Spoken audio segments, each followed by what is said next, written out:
Alright guys, what's up? It's Squash, and I'm going to show you guys how to make your 808s and kicks hit harder and some tips on how to mix them, because I think it's a big issue for some producers starting out. There's a lot of things that people don't know about 808s, and they don't know how to get them to sit well on the track, and they don't know how to get them to punch and sound really nice. So I have an 808 for my pack, and the first thing that you need to do when you are putting an 808 in your track is unless it's already said in the file name, which in all my packs I put the 808 key in it, you want to open up the sound and then edit it in Edison, and you'll see if you click this little marker and do detect pitch regions, it'll show you what pitch the 808 is in, and this one is in C. And so basically you go to the envelope settings, and there's just a big piano roll right here, and so you'll want to right click the note. As you can see, it turns blue, that Edison said, so in this case it's C. You can move it down to C2, C5, like it doesn't really matter. That's just where the root note will be. So if you put it at C5 and you put a note on the piano roll at C5, it will sound like the 808 is normal. And then if you go down and put it to C2, oops, my bad, I'm retarded, reset that, put it at C2. Now if you put the note at C5, it's really high, so you'll just go down and it'll sound normal like that. So it's pretty much just your choice whether or not you want to do that. It kind of makes a little bit more sense to do it at C2 because that's the note that it's at. So that's the first thing you want to do. No matter what you're doing with your 808, if it's not in key, it will sound really fucking bad. And the second thing, there's two ways to do this to make your 808 not play over itself when you have quick notes in succession. So the first thing you can do is you can right click it and then check cut itself. And essentially what this means is that the 808 will play and it will stop playing the second another 808 note hits. So I can show you this by putting this empty note that has no velocity after the first one, and you'll hear that the 808 will stop playing as soon as it hits this note. So I'll show you that. See, it just stops there. You can do it even closer to it. And essentially what this does is it stops your 808 from clashing with itself. So if we do not have this setting on and we just do this over and over, it clashes with itself, which sounds bad. So you want to have that. The other way you can do it, which gives you a lot more control over when you want your 808 to stop, is to go to the envelope settings and check this little box that says envelope, which will turn the envelope on. And so you want to put the attack all the way at 0, so that the attack is the delay from when the 808 will start, and you want it to start right away. You want it to hold for as long as it can. You want it to not decay. You want it to sustain, and it should look like a little rectangle. And that way, if you have a note like this, that's this short, it will stop as soon as that note is done. So I'll show you that. And you can make it longer, so like a lot of tracks will have the 808 go, and then as soon as a snare or like a big cymbal hits or something like that, it will stop. Sounds really nice. So we can make it stop at like the point where a snare would be, so it lasts a little bit longer. So that's that. Those are I think the two most important things you need to do when you're using an 808 in your song. If you're not, then you don't obviously need to follow this. But those two things are super important. Now the next thing is after you do that, the other really important part is just sample selection. If you have a good 808 that is a nice, high quality, good sample, you won't need to edit it that much. So pick out your 808 wisely for the track that you think it will fit in, because it will do most of the work for you if 808 is just a good sample. So pick from a pack that's high quality and that will fit with your track, and if it does, it will sound good without even much editing. And then you'll be good to go. So the next thing that is not super important, but I like to do this with most of my 808s, is setting loop points. And essentially what this does is it allows you to keep your 808 going for as long as you want. You can hold it down for 8 bars if you want, even though the sample might only last for 1 bar. So as you can see, there's a loop section here, and you can check use loop points, and what that will do is use these little red lines, and that's where it will loop. So if I just hold down this 808, you'll see it will never end. It will just keep looping this part once it gets to it. So it just goes on forever. So the way you do this, I'll show you with an 808 that doesn't have loop points on it yet. I'll take one from my pack. Let's just do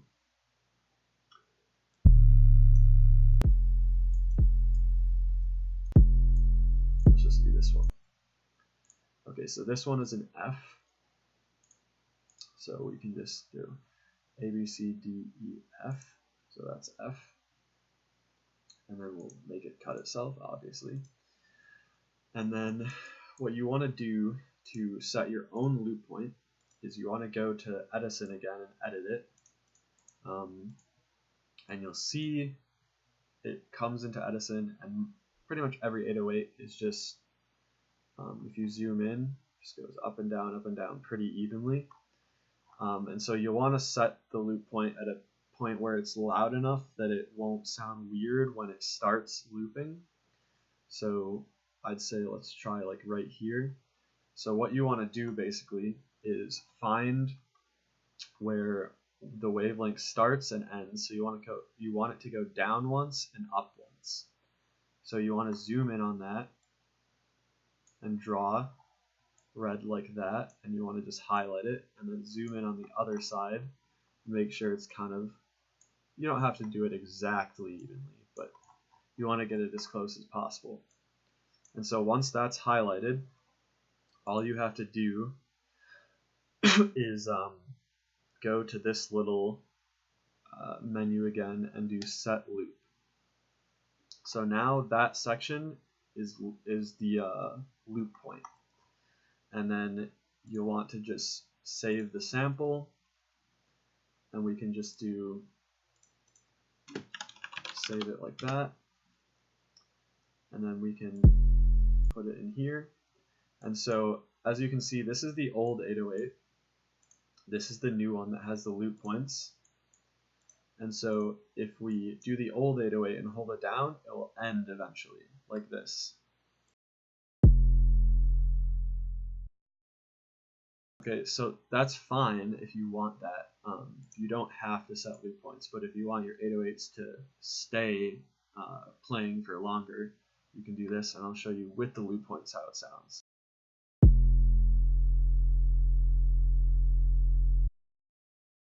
So as you can see, it just goes on forever. So you can do that if you want. You don't have to, but it's just an option. So the next thing, we're going to delete this distorted 808 that I have that is from my new pack. Sounds really nice. It already hits pretty hard, and it has a kick sound on top of it already. So I don't think you really need to edit this one very much unless you want it really distorted. So we're going to delete that. and we're going to delete this looped one. And so we have a kick here that's from my pack. Sounds pretty nice. And the 808. So what we're going to do is we're going to link both of these to mixer channels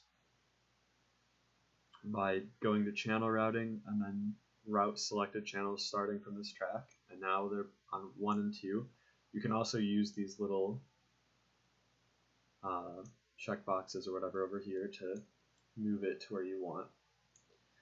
So the first thing that you're going to want to do on your kicks and your 808s is to normalize them in the menu. And you want to normalize all of your sounds so they all start at the same volume, and then you can edit them however you want. Because if you start with sounds that aren't normalized, you are going to have a really hard time editing them to where the volume you want them to sit in the track at. So once they're both normalized, I start with my kick probably. I normally start, if I'm making a track, I just put a kick in without an 808 under it and edit my kick first. So you want your kick to hit hard and loud. So this one's already pretty nice. It's peaking at like 9 decibels, I think. -9, yeah.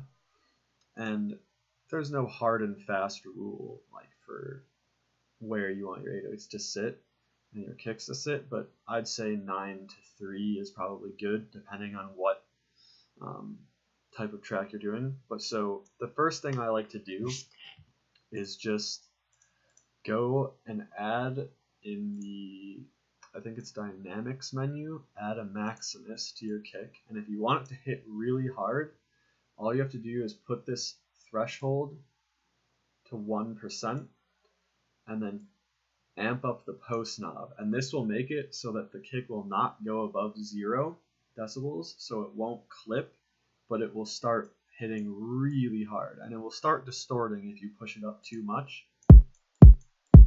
As you can see, it's getting really loud. Starting to distort a little bit like that. So you want to bring it up just enough to make it hit pretty hard. So that's one tip for that. And then the second, if you want the kick to be distorted, I suggest not doing that in Maximus. I suggest you do it in a plugin like Camel Crusher or Wave Shaper. And I like using Wave Shaper. It's very easy. It's just this little plugin. There's a few ways to do it. You can push up this little angle here really high, and that distorts it pretty good. It mostly just makes it loud. But the other way to do it is to have it start going really loud with putting another point here, and that really distorts it really nice. You can even kind of go insane with that. Or you can just do it a little bit, you know. You can do it not that much. You know, just play around with it. Like, you can do a lot of stuff with this. So Wave Shaper is pretty nice. I'm just going to keep it at that. Oh, shit, my bad. And then I'm going to lower the volume a bit of the kick because it's a little bit too loud. So that's that. And then with your 808, to make it louder, you can just up the volume in here to max, or when you're laying out notes, you can just up the velocity.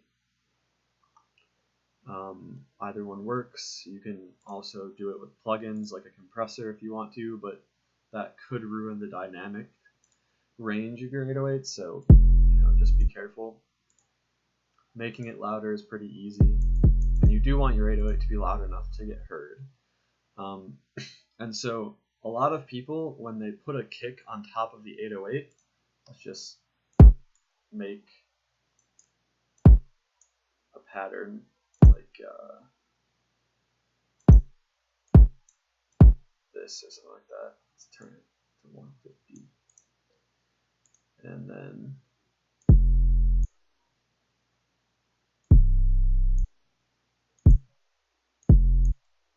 And they basically just do it like this. They just put the kick on top of the 808 and leave it like that. And it sounds like this.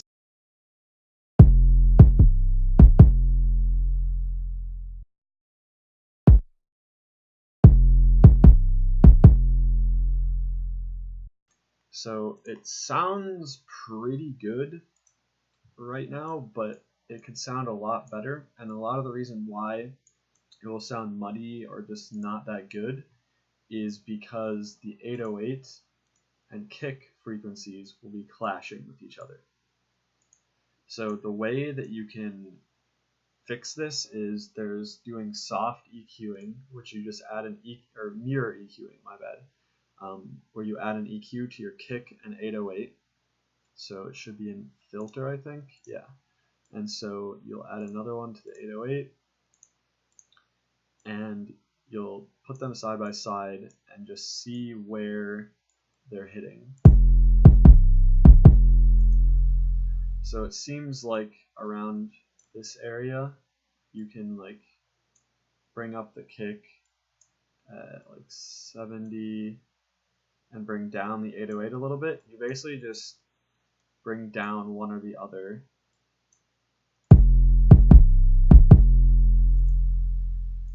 You know, you can move it around. That sounds much better already. And it's just a little like edit to the kick and 808. You just don't want the frequencies clashing. So you can do that and put it on if you want to. The best way to do it is to sidechain.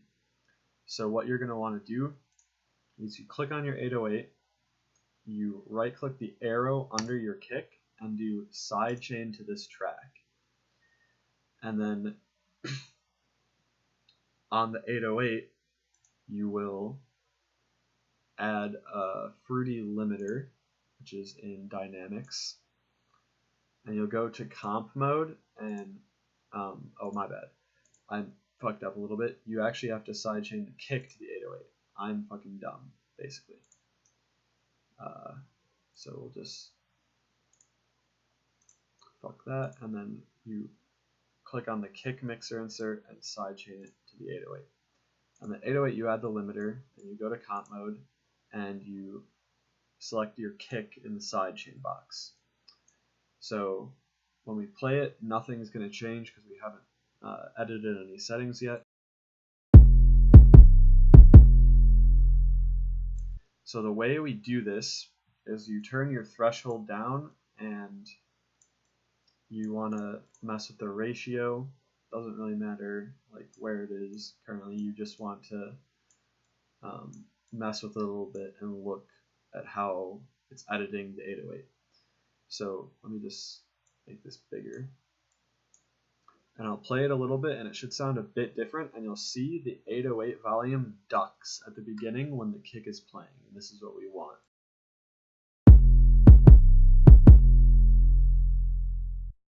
Okay, so as you can see, if we pause it, that purple right there is the 808 volume going down.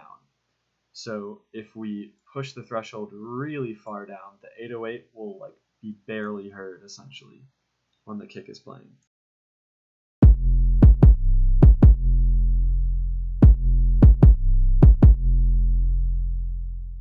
So as you can see, the 808's volume is really far down there.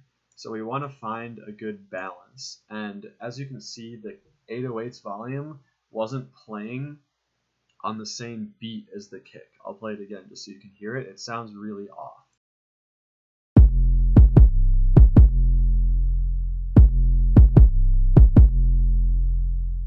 Okay, so that sounds pretty bad. And the way we fix this is by turning down the release. So we want the release to be at a point where the 808 sounds like it's hitting around the same time the kick is, but so that the volume of the 808 isn't clashing with the kick. So we can turn it down and see how that sounds.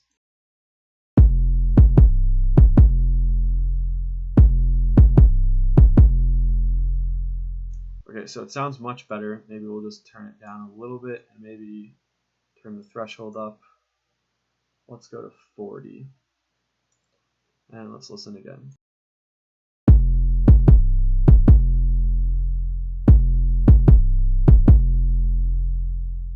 Right, so that sounds much better already. You can tell that the kick is punching through the 808 and the 808 is still present enough to make an impact. So you just mess with the threshold and ratio and turn the release down until you feel like they're both hitting at a similar time.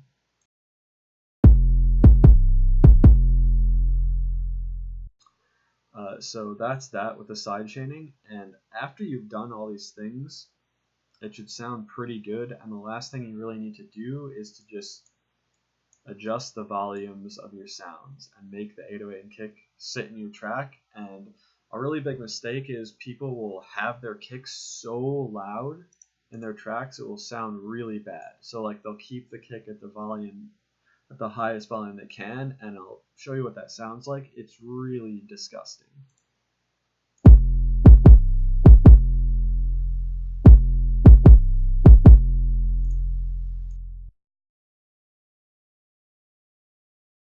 As you can see, it's just really loud and does not sound good. So you want to get the 808 and kick to sit at the correct volume, and to do that you just have to mess with the volume knobs and whatnot. And eventually you'll get it right. And so, you know, these tips to make them hit really hard aren't going to be for every type of beat. You're not always going to want a kick that's just like punching through really, really hard and an 808 that's super loud. But for a lot of tracks it will work. And so this is essentially all that I do in my beats. And I think that producers think it's really hard and they'll never learn it, but after this video or other tutorials that you watch that tell you a bunch of tips like that, it becomes pretty easy. And essentially it's personal preference on how hard you want it, how high volume you want it, depending on what type of beat you're doing, like an XXX Tentacion beat, something like that, where the kick is just super distorted and everything is clipping. Like that's fine, but it doesn't work for every beat, and you just have to change your settings and knobs to fit what you think sounds good. And so basically the last thing that I'll leave with this video with is that if it sounds good, it is good.